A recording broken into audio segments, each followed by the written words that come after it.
అల్లు అర్జున్ గారి సినిమా మీద ఎంతమంది దుష్ప్రచారం చేసినా అది పార్ట్ 2 కదా. ఏ పుష్పాన్ని చూడకోకుండా ఎవడు ఆపలేడు. అక్కడ దాకా ఎందుకయ్యా? నందమూరి తారక రామారావు గారి కుటుంబం జూనియర్ ఎన్టీఆర్ సినిమాను చూడకుండా బహిష్కరించాలని ప్రయత్నం చేశారా? ఆపగలిగారా? అట్లాగే ఇప్పుడు ఆయన పేరేంటి అల్లు అర్జున్ గారి సినిమాని ఆపాలని ప్రయత్నం చేస్తే ప్రజలు చూడరు. బాగున్న సినిమా ఏదైనా చూస్తారు. అరే రాజ్బాబు హీరోగా యాక్ట్ చేసిన సినిమా బ్రహ్మాండంగా చూసామా మేము? సినిమా బాగుంటే, ఎన్టీ రామారావు గారి సినిమాలు బాగోకపోతే ఫ్లాప్ అయినాయండి. ఏం చెప్తాం?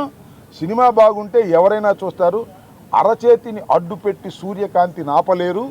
అదేవిధంగా ఇలాంటి ఎదవపోకళ్ళు పోయి సినిమాని ఆపలేరు అని మరొకసారి నిరూపించేటటువంటి కార్యక్రమం వస్తుంది.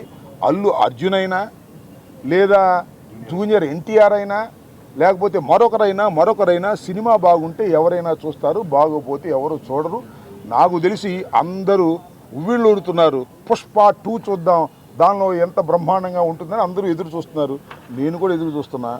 మరీ థియేటర్లోకి వెళ్ళి చూడాలంటే ఇబ్బందిని, నేను కూడా పుష్ప 2 ఎలా ఉంటుందో చూడాలని నాకు బాగా కోరికగా ఉంది. ఎందుకంటే చాలా అద్భుతంగా, పార్ట్ 1 అద్భుతంగా ఉంది కదా, హాలీవుడ్ స్టైల్లో ఉంది కదా, అందరినీ తలదన్నే విధంగా వెళ్ళాడు కదా అల్లు అర్జును.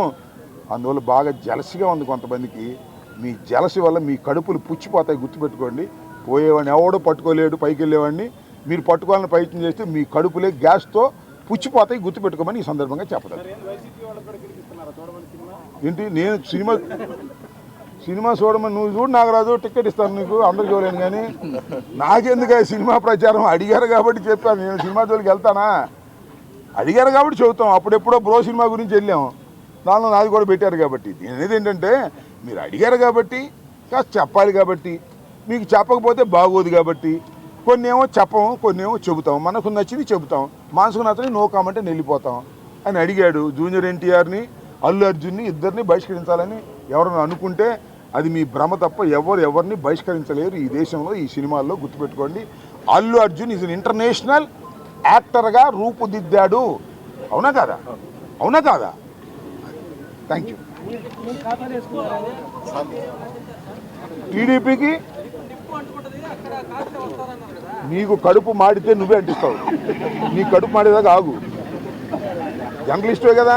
ఇప్పుడు సోషల్ మీడియాలో అరెస్ట్ చేస్తారు, రేపు జర్నలిస్టులను అరెస్ట్ చేస్తారు అనుకో, ఒక వార్త రాసావని, అప్పుడు నువ్వే అంటిస్తావు. నేనేం తెచ్చాల్సిన అవసరం ఏముంది?